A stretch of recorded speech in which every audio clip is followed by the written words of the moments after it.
Bonsoir à tous, bienvenue dans ce troisième débat que France 3 Poitou-Charentes, en collaboration avec le réseau France Bleu, vous propose en vue des élections municipales. À 21h50, il sera question de cognac avec Laïd Beritane, mais dès à présent et pendant 45 minutes, c'est Angoulême qui nous intéresse. Bonsoir Pierre Marsat. Bonsoir Jérôme. Vous êtes journaliste à France Bleu La Rochelle en poste à Angoulême. Quels sont les thèmes qui seront débattus ce soir par les 5 têtes de liste? Ça ne vous surprendra pas Jérôme. On va beaucoup parler du cadre de vie dans ce débat. Le cadre de vie sous toutes ses formes, car les programmes des 5 listes en présence ont été sérieusement colorés en vert pour ces municipales. Alors on va comparer les différentes nuances de vert sur la propreté de la ville, l'urbanisme, les friches industrielles, sur la circulation, les transports, la voirie, le stationnement. Et on parlera aussi sécurité et école. Ça aussi, c'est l'environnement au quotidien. Et pour en débattre, voici donc dans l'ordre du tirage au sort effectué juste avant l'émission, les 5 candidats tête de liste municipale d'Angoulême. Raphaël Manzanas, bonjour. Bonsoir. Vous avez été désigné par vos colistiers tête de liste Angoulême en commun, liste soutenue par la France Insoumise et qui regroupe ce qu'on appelle la gauche de la gauche. Olivier Nicolas, bonsoir. Bonsoir. Vous êtes tête de liste Faire entendre le camp des travailleurs, liste soutenue par Lutte ouvrière. C'est la deuxième fois que vous vous présentez au municipal à Angoulême. Xavier Bonnefond, bonsoir. Vous êtes le maire sortant et tête de liste Angoulême, c'est vous. Liste soutenue à la fois par les Républicains dont vous ne faites plus partie, mais aussi par la République En Marche dont vous ne faites pas partie. Martine Pinville, bonjour. Bonjour. Tête de liste Vivre Angoulême, vous êtes conseillère régionale, ancienne députée socialiste de Charente et ancienne secrétaire d'État sous la présidence de François Hollande. Enfin, Françoise Coutan, bonsoir. Vous êtes tête de liste Angoulême Dessinons Demain. Vous êtes vice-présidente de la région Nouvelle-Aquitaine et adhérente à Europe Écologie Les Verts. C'est votre troisième candidature au municipal d'Angoulême. Alors, si l'on en croit un sondage effectué par nos confrères de la Charente Libre le mois dernier, la propreté, c'est la priorité des priorités pour les Angoumoisins. Quelles sont donc à chacun d'entre vous vos propositions pour répondre à ce problème et plus largement aux problèmes liés au cadre de vie et à l'environnement? Raphaël Manzanas, à vous l'honneur de commencer. Je crois savoir que vous êtes pour 15 premiers mètres cubes d'eau gratuite pour les habitants d'Angoulême. Oui, effectivement, c'est une proposition qui émane de grande concertation avec tous les citoyens du Grand Angoulême, puisque nous avons pensé notre projet sur une logique Grand Angoulême, puisqu'avec le transfert de loi et la loi NOTRe, de plus en plus de compétences seront amenées vers le Grand Angoulême. Donc on a consulté sur l'urgence sociale et l'urgence climatique, et arrivent les 15 mètres cubes d'eau gratuits par an, par habitant, pour assurer de l'eau pour la dignité humaine. Et pour la propreté? Et pour la propreté, on part toujours sur un principe de co-construction, de co-décision des projets. Et qui mieux que les agents municipaux connaissent la ville et les coins prioritaires pour la propreté. Et donc, en alliant à la fois un projet co-construit avec les agents municipaux et en même temps en responsabilisant et en éduquant les citoyens, nous comptons améliorer la propreté d'Angoulême qui a été abandonnée pendant ces dernières années. Olivier Nicolas, qu'est-ce que le candidat Lutte ouvrière propose pour ces problèmes de propreté qui sont le quotidien des Angoumoisins? Alors, je suis désolé, mais avant de répondre à votre question, je vais quand même dire un petit mot sur la réforme des retraites, parce que cette élection, elle se déroule dans un contexte un peu spécifique. Il y a une mobilisation depuis le 5 décembre contre une réforme des retraites qui va nous obliger à partir plus tard, avec des pensions plus faibles. Moi, je pense que cette réforme, elle fait partie d'une guerre que mène la classe capitaliste au monde du travail. Et que les seuls qui peuvent... parce que le pouvoir réel, il appartient aux capitalistes. Et que les seuls qui peuvent contester ce pouvoir, c'est les travailleurs. Alors, sur la propreté maintenant. Alors, sur la propreté et sur le cadre de vie, je veux aussi dire, on va entendre beaucoup de propositions, je dirais même de promesses ce soir, etc. Là, c'est le même problème. Voilà. Parce que les promesses des politiciens, elles s'arrêtent toujours là où commencent les intérêts des travailleurs. Les intérêts des capitalistes, excusez-moi. Voilà. Et j'appuie mon propos. À Angoulême, notamment, il y avait une usine, s'appelle la Saft, voilà, qui a pollué tout un quartier de la ville, Saint-Cybard, au trichloroéthylène. Voilà. Qu'est-ce qu'ils ont fait, ces fameux politiciens? La gauche a masqué le problème, a étouffé l'histoire, voilà, et la droite est en train de faire payer la dépollution du site par les fonds publics. Donc voilà le cadre de vie, comment tous ces problèmes-là sont gérés, comment de haut en bas de l'appareil d'État, effectivement. Alors la Saft, c'est le groupe Total derrière, hein, c'est 10 milliards de profits bon an, mal an. C'est un groupe qui va se faire payer une usine là, par les fonds publics, à Nersac. Voilà. Et je rajoute aussi quand même, en matière d'écologie, c'est un groupe, la Saft, c'est une usine qui a empoisonné ses travailleurs au cadmium. Xavier Bonnefond, j'ai lu dans votre carnet de campagne que le cadre de vie est au cœur de votre programme. Oui, le cadre de vie, c'est l'ADN de notre projet. Vous savez à quel point je travaille sur la question de la vie quotidienne dans un état d'esprit de très grande proximité avec les Angoumoisins. C'est un objectif qui m'est cher. Sur la propreté, c'est évident qu'il y a eu des choses de faites et il y a encore des choses à faire. D'abord parce que durant ce mandat, on a été conduit à travailler avec l'agglomération sur l'amélioration notamment de la collecte des déchets ménagers, mais également aussi sur l'instauration d'une brigade de propreté à laquelle le Grand Angoulême participe financièrement. Ça a amélioré évidemment le sujet de la propreté dans la ville, mais il y a encore des choses à faire. La communication, les ambassadeurs de tri qui dépendent de Grand Angoulême sont intervenus au plus près des Angoumoisins, dans les rues identifiées où il y a des problèmes de sortie en termes d'horaire, en termes de jours des déchets ménagers. Mais c'est vrai que sur Angoulême, sur une ville-préfecture, il y a beaucoup de rotation dans un certain nombre d'appartements. Et donc, il faut amplifier la communication, mais travailler également aussi à une tolérance zéro en termes de non-respect des jours et des horaires de sortie des déchets ménagers. Martine Panville, toujours à propos de cette propreté de la ville, est-ce que vous êtes aussi pour la tolérance zéro ? Vous prenez plutôt la prévention. Ça consiste en quoi ? L'éducation des habitants ?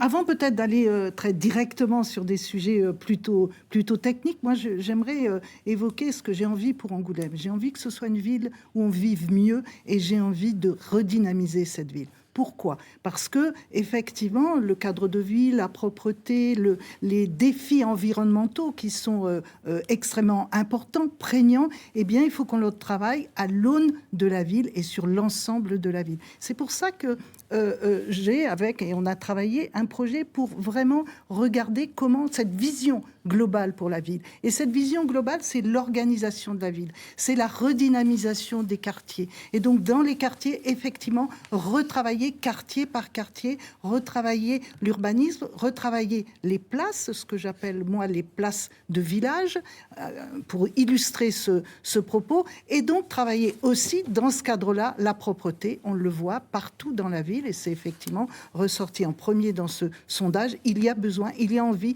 de plus de propreté. Avec le doublement des effectifs de la brigade de propreté. Comment fait-on ? Et j'allais y venir. Comment fait-on ? Eh bien, effectivement, on peut penser, mais ça se fera en concertation avec les habitants, on peut là penser à organiser des responsables, on le voit dans la ville, des personnes qui pourraient être responsables de quartier, des agents communaux, et ensuite procéder à ce nettoyage, à cette proximité également, parce qu'en même temps, on crée du lien, et donc ça passerait par doubler l'effectif, et de 5,5, eh bien, 11 personnes affectées au service de propreté. Françoise Coutan, vous êtes pour un plan de lutte contre les déchets sauvages, en l'occurrence, parce qu'il y a beaucoup de choses dans votre programme par rapport, bien sûr, à l'environnement, évidemment. C'est un projet global. C'est un projet que notre rassemblement, Angoulême Dessinons Demain, a travaillé avec les habitantes et les habitants d'Angoulême, et plus largement le Grand Angoulême, parce que comme ça a été dit, on a quand même un double enjeu, les élections municipales et les élections au niveau de l'intercommunalité. Donc, ce projet global a été co-construit avec les habitants et les habitantes, et nous, notre sujet, c'est véritablement d'avoir à la fois une vision globale, mais avec cet état d'esprit de transition démocratique, avec la création du Conseil permanent de l'action communale qui réunira... signifie concrètement quoi ? Que tout le monde décide, enfin que chaque citoyen décide de ce qui va se passer ? Comment ça se passe ? Non, ça veut dire que ce Conseil permanent, il regroupera à la fois des habitants, à la fois des experts, à la fois des élus et des organisations. C'est un conseil de surveillance de la politique municipale ? Il sera garant d'abord des engagements que nous avons pris et que nous les tenons. Il sera aussi là pour évaluer les politiques qui sont mises en place et les co-construire avec nous. Et associer les habitants, c'est être au plus près des usages et des besoins de chacun, que ce soit au niveau de la propreté ou plus globalement du cadre de vie. Parce que l'aménagement urbain est évidemment une priorité. C'est le quotidien de chacun de nous que d'habiter dans un quartier et de vouloir que ce quartier soit apaisé, soit propre, convivial. Et c'est tout ce qu'on a envie de redonner à cette ville. Françoise Coutan, vous dites la ville est devenue sale. C'est récent ? La ville, alors, je me souviens en 2014 de la liste de Xavier Bonnefond qui a beaucoup parlé de la propreté en ville en dénonçant le manque de propreté de notre commune. Il se trouve qu'en 2020, les choses ont peu évolué puisque les citoyens sont encore inquiets de la propreté dans cette ville. En tout cas, ça les préoccupe. Donc, comment est-ce qu'on va essayer de remédier à cette question-là. Je pense que c'est une question de prévention et je pense aussi que c'est une question, à un moment donné, de détection et d'action sur le terrain. Xavier Bonnefond, avec des brigades, la ville est plus notamment. sale aujourd'hui qu'il y a 6 ans. Non, mais j'ai le sentiment que Françoise Coutan découvre Angoulême. Elle siège aussi à l'agglomération. Elle sait quelle est la compétence également aussi à l'agglomération. Et c'est pourquoi, d'ailleurs, je disais tout à l'heure que la Grand Angoulême participait financièrement à la brigade propreté. Donc, c'est une compétence, en effet, qui dépend des communes, mais qui dépend aussi en termes de collecte des déchets ménagers de Grand Angoulême. Il y a des choses à améliorer. Il y a une spécificité à Angoulême. Nous sommes sur souvent des maisons qui ont été divisées en petits appartements. Il n'y a pas forcément de locaux poubelles. Il y a une réalité qui fait que nos habitants, nos concitoyens n'ont pas toujours les moyens de pouvoir respecter d'abord les bons jours, les bonnes heures. Il y a des solutions, il y a des colonnes d'intérêt qui ont été développées durant ce mandat. Mais il faut aller plus loin, il faut améliorer la communication, mais il faut aussi que chacun se responsabilise. Les impôts ne pourront pas tout, parce que tout ça a un coût. Allez-y. C'est pas qu'une histoire de responsabilisation et qu'une histoire de sanction. Moi, je pense qu'il faut effectivement faire de la prévention. D'abord mettre Je parlais de la communication tout à l'heure, Madame Oui, Pardy. j'ai bien entendu le Merci mot beaucoup. communication, mais on ne fait pas que de la communication à ce niveau-là. C'est donc sensibiliser, c'est aussi mettre à disposition un plus grand nombre de poubelles, travailler tout cela et informer les habitants. On voit bien la difficulté pour les habitants, on voit bien les sacs qui restent, on voit bien autour, puisque la propreté, c'est de la compétence de la ville, on voit bien cette difficulté qu'il y a à pouvoir Raphaël mieux Manzanas, répondre. peut-être un mot. Les problèmes de saleté, c'est aussi un problème de respect de son environnement, si on reprend l'environnement au sens le plus bas du terme. Et quand on respecte son environnement, c'est qu'on aime sa ville. Et je pense que les Angoumoisins sont attachés à leur ville, mais ils n'ont pas le respect de l'espace public parce que les places sont minéralisées, parce qu'on va y venir avec l'urbanisme, mais les espaces publics sont Justement, pensés... sur l'urbanisme, sur les grandes friches industrielles qu'il y a encore à Angoulême, il y a des choses que vous avez envie de proposer rapidement. Peut-être, monsieur J'aurais pu Nicolas. finir, non Oui, vous revenez à plus. Ça. Non, D'accord. d'accord. vous revenez. Rapidement, moi, je ne sais pas de qui est la compétence, mais je sais que pour ramasser des poubelles, faut des gens, faut des salariés, voilà. Faut des éboueurs, typiquement. Voilà. Les éboueurs, la dernière fois qu'ils ont fait grève pour réclamer des augmentations de salaire, tout le monde, alors là, je crois que c'est l'Aglo qui est venu leur expliquer comment s'en passer, effectivement. Donc, des éboueurs, non seulement il en faut plus, et effectivement, vu les salaires qu'ils annonçaient dans la presse, il faut des augmentations de salaire. Allez, on revient sur les friches, et puis après, tout le monde 3 minutes pour les friches. Alors, Vous en faites quoi, ces friches? Vous avez des idées? Alors, il y a beaucoup d'idées, évidemment. Ça peut être séduisant d'avoir 10%, 15% de l'espace d'urbanisation qui est à disposition aujourd'hui. On a la SNPE, on a la SAFT, et comme on a vu, c'est des lieux qui ont répondu à une espèce d'idéal industriel des années 60-70. Aujourd'hui, on en fait aujourd'hui, voilà, demain, doivent être demain le lieu d'une transition axée sur une économie verte, axée sur la dépollution, l'industrie de la dépollution, qui va nous permettre ensuite d'avoir des sous-produits qui nous permettront de développer la ville économiquement. Ça vous plaît, Françoise Coutan, non? Mais bien sûr que ça me plaît, mais je voudrais quand même revenir sur un point, c'est que la propreté dans une ville ne se limite pas aux sacs noirs et aux sacs jaunes. C'est un peu plus compliqué que ça. Effectivement, redonner envie du convivial dans notre commune, ça donnera peut-être aussi envie de respecter l'espace public. Sur les friches industrielles, il y a un gros travail à faire. C'est vrai qu'on nous parle beaucoup de dépollution de ce site, de l'ancienne poudrerie. La dépollution, il faudra bien vérifier qu'elle est réelle. Et ensuite, sur cet espace-là, on pourra construire, mais construire entre guillemets, des espaces mieux végétalisés, où on remet de la nature en ville, où on intègre aussi peut-être les énergies renouvelables, parce qu'on en a peu vu se développer sur notre territoire ces dernières années. Et puis, il y a tout le travail de biodiversité, et c'est ça qui nous tient véritablement à cœur, de retrouver au niveau des espaces des zones où le citoyen peut reprendre la main et Pierre Marsat. travailler à tout cela. Xavier Bonnefond, à propos de la dépollution de la poudrerie qui doit se terminer là en juillet, vous dites c'est pas dans ce mandat-là qu'on va faire quelque chose de nouveau de la poudrerie. Vous vous donnez encore un petit peu de temps pour réfléchir à ce que ça va devenir? Il va falloir en effet discuter d'un projet sur ce site, mais il va falloir surtout aussi s'occuper des friches qui existent aussi en cœur de ville. Voilà.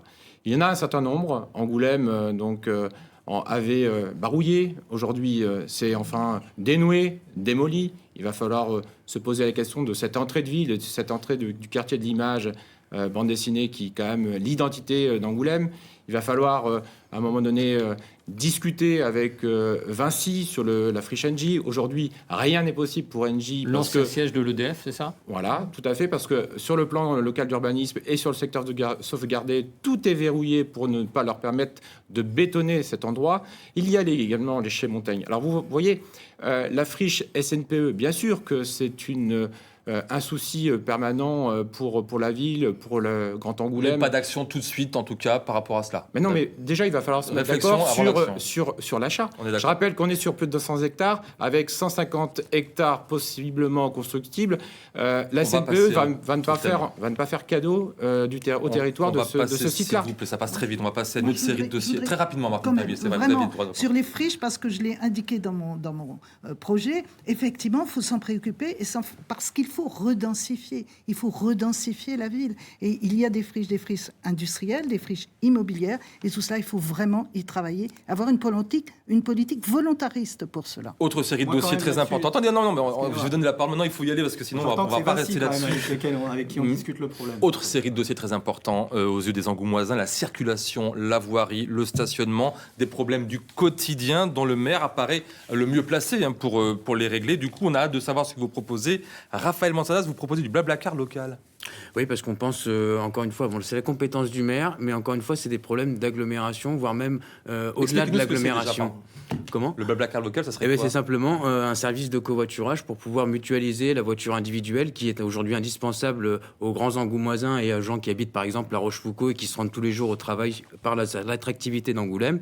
Et c'est de pouvoir mutualiser par un moyen pas cher la création d'un service de covoiturage local et qui nous permettent de créer des liens et des solidarités immédiatement par le partage de leur simple voiture individuelle. Et avec des zones de covoiturage qui ne seraient pas seulement réservées au covoiturage, avec des services autour. Je pense à des EHPAD, à des écoles, à des zones de maraîchage, par exemple. Mais c'est l'enjeu, c'est de développer tous nos services publics et de concentrer des services publics accessibles à toutes et à tous, soit par des systèmes de navettes par le Grand Angoulême, ou alors par des systèmes de covoiturage avec la voiture individuelle. Mais c'est surtout de réduire les flux en concentrant les déplacements vers les zones de service pour redynamiser les quartiers et en même temps pouvoir partager ces services. Olivier Nicolas, votre point de vue par rapport à la circulation, la voirie, le stationnement, s'il vous plaît.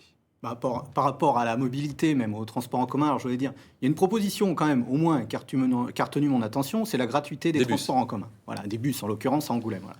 Moi, la gratuité, je suis d'accord, effectivement. Mais ça fait que repousser le problème. Qui paye ? Qui paye, du coup ? Qui finance ? Parce qu'on n'envisage pas de ne pas acheter de bus ou de ne pas payer les conducteurs.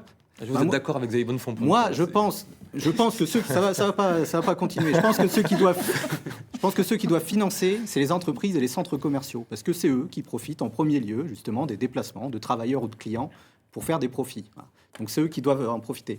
Je voulais quand même dire aussi sur la mobilité, le dernier mandat a été marqué quand même par la construction, l'aménagement du bus à haut niveau de service. Alors d'après mes informations à moi, qui sont celles de la presse, voilà, ça a coûté 88 millions d'euros, qui ont été principalement dans les poches des FAGE, de grands groupes du BTP. Alors je maintiens que oui, ces communautés d'agglomération ou ces communes, une commune comme Angoulême, c'est les vaches à lait des capitalistes. Xavier Bonnefond. Sur la question de la mobilité. Oui, vous pouvez répondre à Monsieur Nicolas. Nicolas. Bon, après sur la question de la gratuité, pour faire écho à ce que vient de dire Vous êtes Nicolas, je crois qu'il faut être raisonnable. La gratuité, c'est plus d'impôts.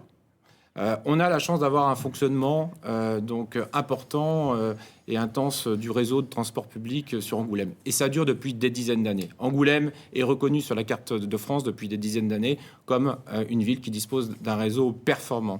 Il a été amélioré au mois de septembre. On voit bien le bond et l'augmentation donc du nombre de voyageurs.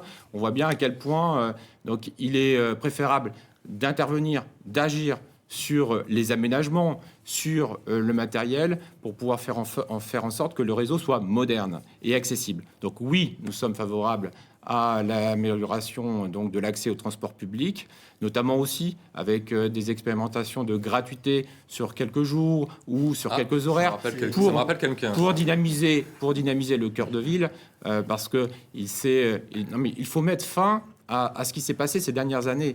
sur le mandat d'avant, où on a procédé quand même aux extensions des zones commerciales au détriment des centres de quartier ou du cœur de ville. Donc il faut faire revenir les gens en centre-ville, en cœur de ville, en centre de quartier, et c'est par leur transport public, mais également pour l'aménagement des espaces publics. C'est pour ça que nous proposons le doublement des crédits de voirie pour On va en parler améliorer juste après. nos places, améliorer nos entrées de ville, nos entrées de On quartier. reste dans le bus gratuit pour le moment, puis après on va parler du reste. Moi- Bus gratuit le samedi, il me semble avoir entendu ça dans Oui, votre programme, Martine j'ai Pinville. lu ça parce que je pense qu'en dehors de cela, il faut encourager les personnes à prendre le bus. Il faut encourager les Angoumoisins à prendre le bus parce que naturellement, dans des villes moyennes comme de la taille d'Angoulême, on prend souvent et fréquemment sa voiture. Pourquoi on prend sa voiture? Parce que pour le moment, le cadencement des bus n'est pas suffisant, l'amplitude horaire n'est pas suffisante.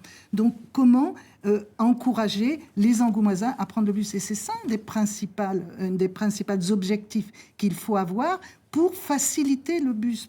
Donc, c'est plus d'arrêts, c'est des lignes quand même supplémentaires qu'il faut avoir.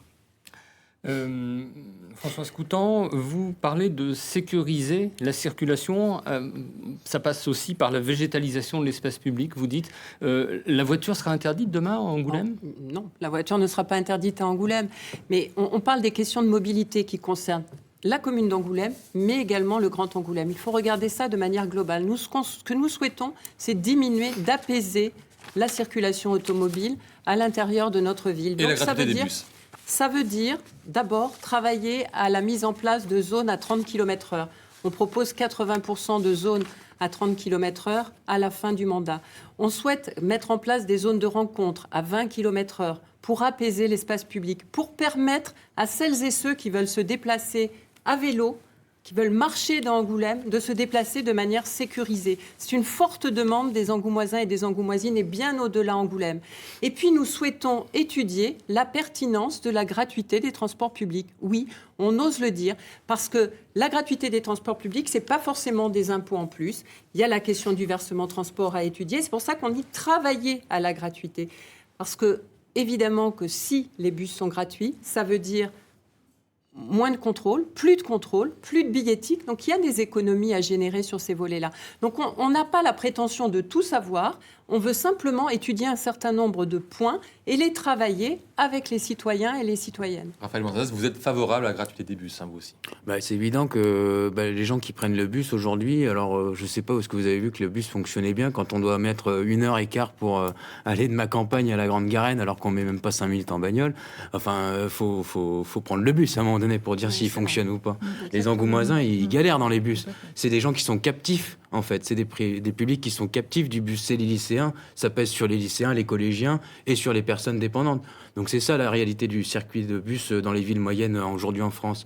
Et effectivement, la gratuité, c'est une piste à aborder, mais on ne veut pas non plus que ça puisse pénaliser les marges de manœuvre au niveau du Grand Angoulême pour d'autres projets qui nous tiennent à cœur, à savoir l'autonomie alimentaire. Xavier Bonnefond, vous voulez faire un plan trottoir. Ça veut dire quoi, un plan trottoir? On souhaite donc doubler les crédits voirie durant ce mandat parce qu'on estime que malgré les difficultés qu'on a rencontrées durant d'1,2 million à 2,4 millions, hein, c'est ça? durant le mandat dernier avec les baisses de recettes notamment, on a quand même fait des efforts. Et aujourd'hui, la ville est en mesure d'investir plus demain sur le cadre de vie. Donc, on souhaite doubler les crédits voirie et espace public pour pouvoir, en effet, améliorer donc les trottoirs, améliorer également les pistes cyclables. Il y avait très peu de pistes cyclables lorsque je suis arrivé aux affaires ici à Angoulême. 6 ans après, il y en a près de 4 km, sans compter celles qui ont été faites dans le cadre du réseau BHNS et du transport public. Donc, il faut aller plus loin, évidemment, mais déjà beaucoup de choses ont été faites. Et pour faire davantage de choses demain, il faut penser l'espace public de manière globale. Et tout ça a un coût, il faut le dire aux Angoumoisins. Donc c'est pourquoi nous souhaitons doubler les crédits voirie durant le mandat à venir. Martine Pinville, vous dites les trottoirs d'Angoulême sont lamentables. Ah oui, tout à fait. Oui, tout à fait. Et je suis surprise et quand même d'entendre ce que dit Monsieur Bonnefond sur le fait de doubler le budget voirie. Mais que ne l'avez-vous fait plus tôt?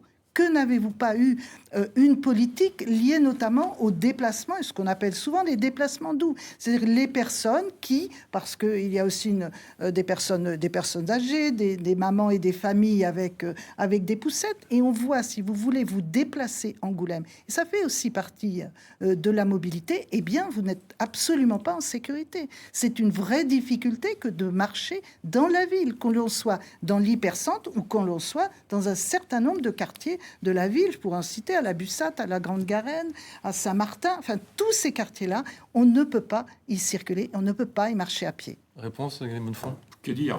Madame Paville découvre Angoulême et découvre les comptes d'Angoulême. Enfin, je veux dire, à un moment donné, il faut être raisonnable. On est comptable de l'argent public, on est comptable des dépenses publiques. Évidemment, on aurait voulu faire plus, mais on a fait le maximum avec les moyens qu'on nous a donnés durant ce mandat, mais aussi dans un esprit de gestion saine et de non-augmentation des impôts. Je rappelle qu'on a même été jusqu'à baisser la taxe foncière en début de mandat, mais on voit bien que tout ça est compliqué. Angoulême est une ville qui est fortement endettée jusqu'en 2027, en tout cas pour la dette de 1989, la dette dite Boucheron. Les choses s'améliorent. On retrouve une capacité d'investissement. Il faut s'en réjouir. Et je crois que chaque candidat ici, demain, s'il est aux affaires, sera très content de trouver une situation assainie qui lui permettra de mieux investir. Monsieur Nicolas, peut-être pour finir sur la mobilité, pour finir sur Monsieur Bonnefond, il est comptable des deniers publics. Ouais, dès que ça parle d'embauche, dès que ça parle... Là, d'accord. Par contre, quand il s'agit de discuter avec Vinci de la friche EDF, là, des deniers publics, il va y en avoir de dépensés. Voilà. Et c'est quand même ça le problème. Alors, visiblement, effectivement, les trottoirs sont dans un état lamentable. Ça doit intéresser ni Vinci ni Eiffage. Ah. Mais le fond du problème, c'est que pour régler tous ces problèmes-là, moi, je pense qu'il faudra que les travailleurs, ils ôtent des mains des capitalistes ces grands moyens de production. Voilà. Un plan... On parle de l'éclairage public. Vous êtes plusieurs à en parler dans vos programmes. Un plan de 7 millions d'euros, je crois, pour la refaire l'éclairage public. Également, je l'ai vu chez vous, Martine Pavillon, chez Françoise Coutan, oui. C'est important, ça fait partie aussi de la sécurité. On va en parler bien sûr juste après, la sécurité. Mais l'éclairage public, c'est vraiment une priorité pour vous? Moi, permettez-moi de revenir quand même quelques minutes. Je vous en prie, mais répondez à la question quand même. Une minute, je répondrai à la question. Non, Merci. sur la question il y a des choix politiques à faire par rapport aux questions de mobilité. Et il est évident que dans la mandature précédente, la mandature qui se termine, le choix de la mobilité n'a pas été vers les modes actifs, la marche et le vélo. On est aujourd'hui à moins d'1 euro par habitant par an pour un développement d'un plan cyclable. Il y a un schéma cyclable de l'agglomération. Certaines communes s'en sont emparées, comme l'île d'Épagnac. Pas Angoulême du tout. 1 euro, alors que la moyenne nationale est à 10 euros par habitant et par an. Nous proposons d'être dans cette moyenne nationale à minima pour développer ces modes actifs. Et concrètement, du coup ? Et concrètement, ça veut dire un vrai plan cyclable. Un plan cyclable, c'est pas juste dépendre du trajet du BHNS et ne pas repenser de manière globale des continuités cyclables à l'échelle de notre agglomération et de notre commune. Ça n'a pas été fait. Et ça, c'est regrettable. Aujourd'hui, on a des gens, des citoyens, des citoyennes qui voudraient utiliser leur vélo, mais qui ne se sentent pas sécurisés dans Angoulême. Donc nous mettrons la priorité aussi là-dessus. C'est important. Sur l'éclairage public, alors l'éclairage public n'est pas forcément à mettre en perspective avec les questions de sécurité. Non, mais de voir, oui, en tout cas. Mais en tout cas, travailler sur l'éclairage public et diminuer l'éclairage public à certaines périodes de la nuit, à certains moments de la nuit, et travailler à la réduction à l'utilisation de LED, par exemple, à la réduction de l'éclairage à certains moments, c'est essentiel. Là, c'est un investissement qui est très important, c'est d'une marge de manœuvre pour faire des économies et avec un retour sur investissement très important. Vous voulez dépenser 7 millions d'euros pour l'éclairage public. C'est justement les résultats de la bonne gestion du mandat actuel qui nous permet de mieux investir demain et d'envisager la refonte totale du réseau d'éclairage public. Il est à bout de souffle. Voilà, je crois qu'il faut le dire. Le nombre de réclamations des Angoumoisins qui se plaignent de pannes récurrentes de l'éclairage public, on ne les compte plus. Donc évidemment, un réseau à bout de souffle doit être totalement refondu pour deux raisons. D'abord, pour des raisons environnementales, en effet, comme le souligne aussi Madame Coutan, comme quoi finalement on peut être de temps en temps d'accord. On a été souvent d'accord, d'ailleurs, durant ce mandat municipal, au sein du conseil municipal. François Coutan fait la moue. Hein, bon, on va pas Je sais pas, si 98% des délibérations prises à l'unanimité, c'est faire la moue. C'est pour ça que c'est On verra. intéressant de découvrir. On verra. Mais en parlera. en l'occurrence, pour des raisons environnementales, parce qu'on a un réseau qui est ancien et qu'il faut faire basculer vers d'autres technologies plus économes en énergie, c'est évident, mais aussi pour des raisons de sécurité. Parce que souvent, les Angoumoisins ont un sentiment d'insécurité lorsque le réseau d'éclairage public n'est pas performant, et ça arrive. Je crois qu'il faut avoir l'honnêteté de le dire. Moi, je suis un maire pragmatique, celui des actions concrètes. Martine Pinville, vous regrettez un peu que les quartiers soient un peu délaissés par la politique de M. Bonnefond. Vous dites Xavier Bonnefond est un maire du plateau. Qu'est-ce qu'on peut faire davantage pour les quartiers? Vous voulez que chaque quartier ait davantage au de niveau place? voirie, circulation, stationnement. Ah, pas que au niveau voirie, Non, mais là, circulation c'est et stationnement. Mais je pense qu'il faut repenser et revitaliser les quartiers. Parce que quand on se promène dans la ville, je ne la découvre pas, monsieur Bonnefond. J'y suis né, j'y ai travaillé longtemps. Eh bien, on voit bien que les places, que l'organisation des quartiers, que les trottoirs, que la voirie n'est pas adaptée et est en très mauvais état.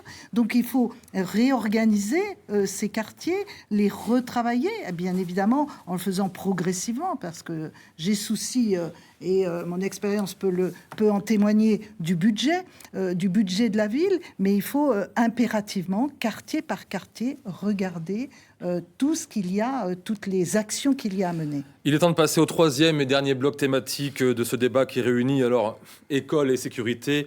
C'est comme ça. Non, oui, parfois ça peut. Mais on va en parler effectivement.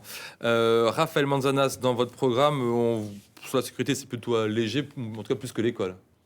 Ah non, la sécurité, c'est j'ai aussi, pas dû bien voir alors, parce que j'arrive pas à le trouver. c'est aussi important pour nous, mais c'est aussi de pouvoir distinguer ce qui est de l'ordre de la délinquance, ce qui est de l'ordre de l'incivilité, et de réaffecter la police municipale sur les missions qui relèvent plus de l'incivilité, et de laisser à l'État la mission régalienne de la sécurité.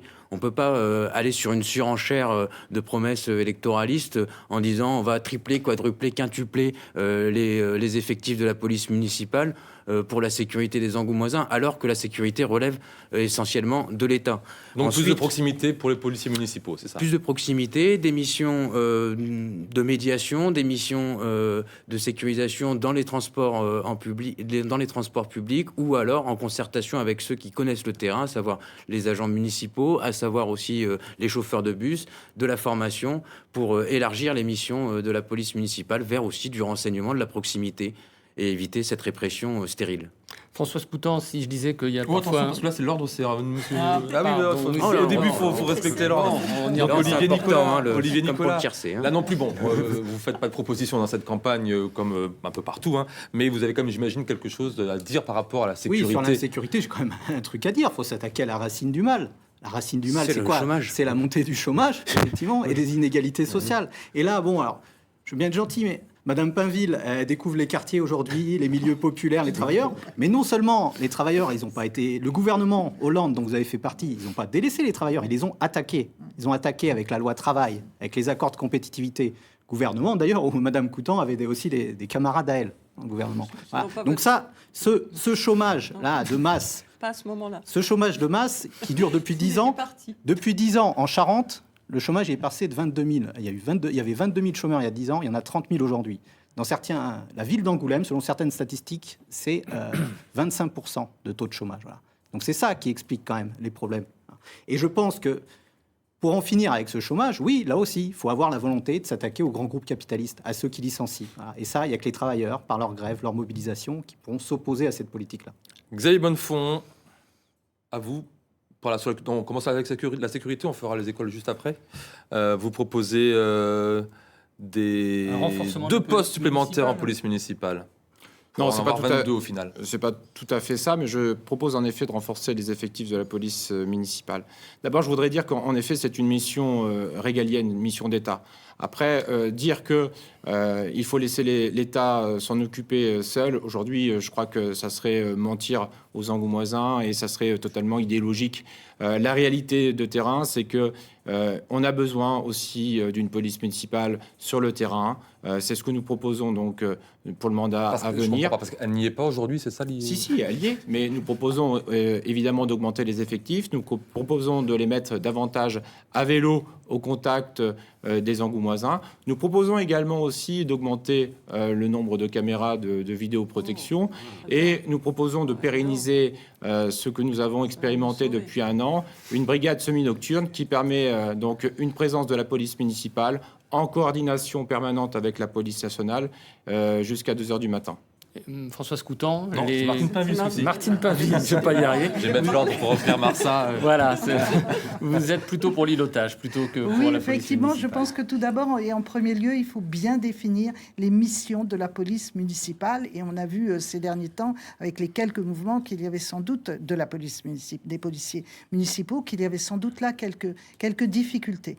Mais effectivement, il faut recréer le lien entre la police municipale, la police, ou améliorer le lien police municipale, police nationale, mais également les habitants. Et cela, ça passe par ce que l'on appelle l'îlotage, c'est-à-dire une présence à pied, en vélo, mais sur le terrain beaucoup plus forte. Et c'est comme ça, effectivement, qu'on peut fréquemment dénouer des situations et améliorer le quotidien des habitants. Françoise Coutan, vous voulez évaluer le système de vidéosurveillance. Vous dites que est-ce que c'est vraiment, ça vaut le coup? Est-ce que ça va être une bonne chose ou pas? Vous n'avez pas de réponse, visiblement. Dans la mandature précédente, je m'étais opposée à l'installation de ces caméras de vidéosurveillance. Elles ont perduré durant cette mandature. Visiblement, c'est pas très efficace, puisqu'on a toujours des problèmes de sécurité à Angoulême. Donc l'évaluation me semble pertinente, et ça passera également par ce Conseil permanent de l'action communale. Pour revenir sur la sécurité, il y a 2 volets. Il y a l'insécurité ressentie, qui vient beaucoup de l'espace public, de par la propreté, de par l'apaisement, de par toutes ces choses-là, qui donnent parfois un sentiment d'insécurité à nos concitoyennes et nos concitoyens. Et puis, il y a l'insécurité réelle, et là-dessus, il y a un travail de détection à avoir, c'est vrai, en renforçant les effectifs de police municipale, à pied, à vélo, pour qu'ils soient au plus près des citoyens. Mais en supprimant les armes létales des policiers municipaux. Un travail avec les policiers municipaux, avec l'État, avec les associations et notamment de médiation pour essayer d'être sur ce volet de prévention. Et puis, à un moment donné où la répression arrive. Mais là, c'est pas de l'ordre de la commune, c'est de l'ordre de l'État. Les armes létales, c'est vraiment... Enfin, oui, nous sommes opposés à ces armes létales. La question de la sécurité qui est sur ce registre-là dépend de l'État et non pas de la commune. Alors, je reviens sur ma question initiale. Puisque, là, vous pouvez. Oui, j'ai fait le tour, j'ai un petit peu d'ordre. Par rapport à la sécurité des écoles, Françoise Coutan, vous voulez absolument qu'il n'y ait plus de voitures aux abords des écoles. Mais c'est une obsession. Non, mais non, ce que je veux, c'est... Martine Pinville aussi veut une sécurité routière... C'est sécuriser les abords des écoles. Il y a des moyens, ça existe dans d'autres villes. Pourquoi Angoulême ne pourrait pas utiliser les solutions qui existent ailleurs? Apaiser la circulation automobile aux abords des écoles, c'est pas une aberration. Le fait d'avoir des jeunes qui sont amenés à venir à l'école à pied ou à vélo, travailler à toutes ces questions-là avec les écoles d'Angoulême, c'est aussi bon pour leur santé. Et c'est beaucoup plus sécurisant. Donc c'est ce que nous disons. Et stopper la circulation automobile au moment des heures d'entrée dans les écoles, c'est aussi quelque chose d'important. Parce que diminuer la circulation automobile aux abords des écoles, c'est améliorer la qualité de l'air aussi. Il faut savoir que des diagnostics avaient été faits de qualité de l'air intérieur dans les écoles d'Angoulême, et certaines avaient des qualités de l'air qui étaient quand même médiocres. Donc le travail qu'on a à faire aujourd'hui, c'est de remédier. C'est pas de mettre des pansements, mais c'est bien de travailler aux causes de cette qualité de l'air qui est déficiente.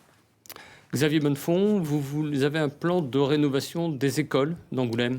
Oui, c'est un plan global, là encore. 10 millions d'euros. Un plan global sur, en effet, l'ensemble du patrimoine scolaire ou petite enfance.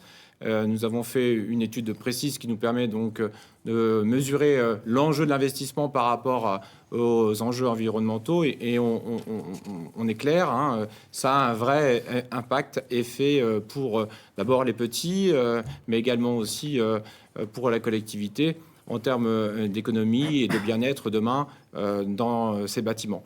C'est donc 10 millions d'euros sur le patrimoine scolaire, mais c'est également aussi donc débitumer nos cours d'école, recréer le lien enfant-nature, bref, travailler sur tous ces projets qui ont été, pour certains, expérimentés durant ce mandat, qu'il faut amplifier demain avec la communauté éducative, mais également aussi avec les parents d'élèves.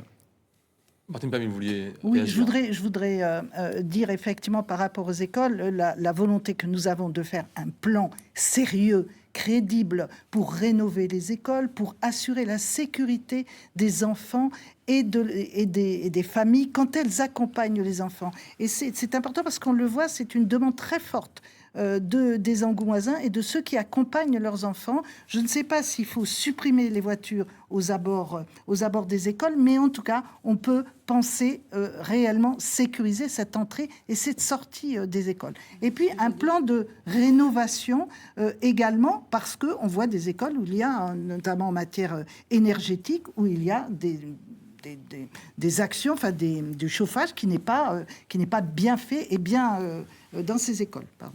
Raphaël Manzanas sur l'école.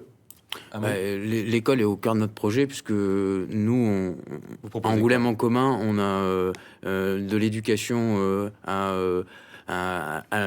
au métier de demain et donc on considère que notre génération, elle est foutue, elle a consommé, elle a mangé du plastique et des orgies de plastique à Noël. Donc on mise tout sur la génération d'après en comptant sur l'expérience des aînés. Et avec par exemple de la nourriture bio, tiens, on parle de nourriture c'est un objectif et local. C'est un objectif puisque quand on pense notre projet au niveau Grand Angoulême, on pense à irriguer les EHPAD aussi bien que les écoles avec du circuit court et bio.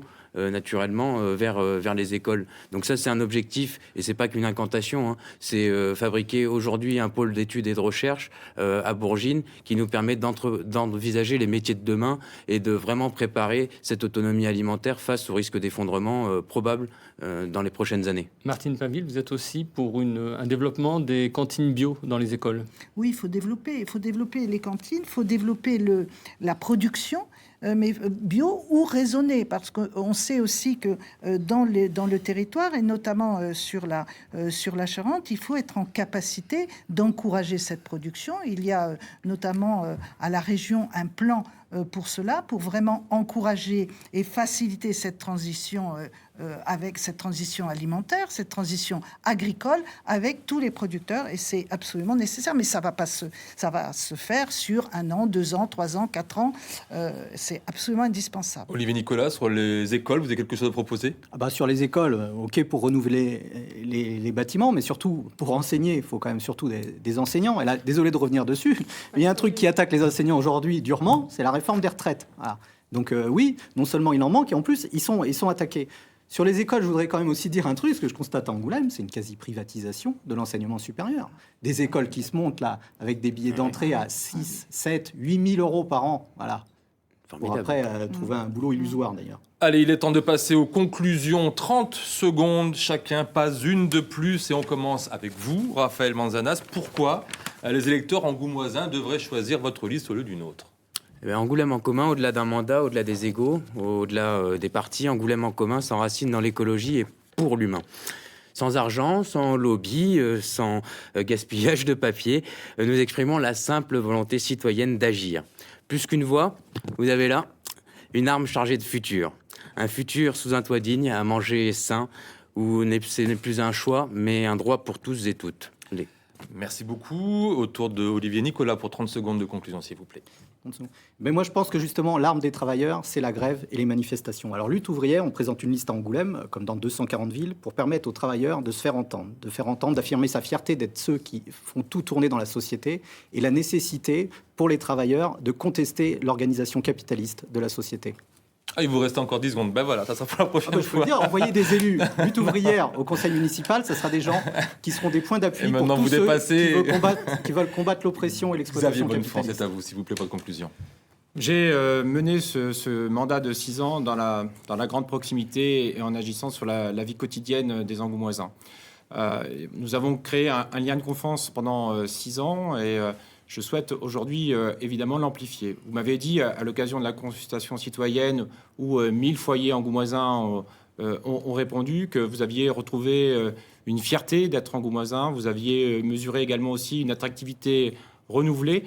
À l'occasion de ces élections municipales, je vous propose donc d'amplifier et de renouveler votre confiance. Merci beaucoup. Martine Pinville, 30 secondes. Pourquoi j'encourage les Angoumoisins à voter pour Martine Pinville et l'ensemble de sa liste? Parce que nous voulons ensemble, avec vous, avec l'ensemble des Angoumoisins, avoir une ville belle, belle avec ses quartiers, avec son patrimoine, avec ce qu'elle est, avec audacieuse, avec sa richesse, avec ses entreprises, avec ses commerçants, avec ses habitants, et puis généreuse dans ce qu'elle est, dans ce qu'elle peut apporter, dans son environnement, qu'il faut travailler encore et encore. Et faites-moi confiance de par mon expérience.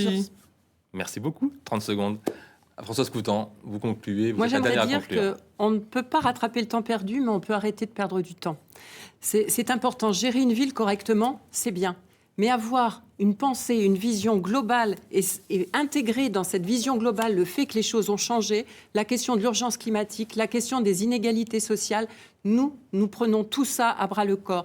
Et l'équipe qui est autour de moi est une équipe qui porte un regard lucide, qui a le sens des responsabilités et qui veut remettre Angoulême et son agglomération dans le sens de l'histoire. Donc nos politiques ambitieuses en termes de transition, des politiques équitables en termes de solidarité. Et pour tout cela, il faut voter pour la liste Angoulême Dessinons demain, le 15 mars. Merci beaucoup, c'est la fin de ce débat. Merci à vous 5 d'avoir accepté notre invitation et de vous être pliés à cet exercice assez particulier du débat. Merci également à vous, Pierre Marsat. On vous retrouve tout de suite en compagnie de Laïd Beritan pour le débat consacré au municipal à Cognac.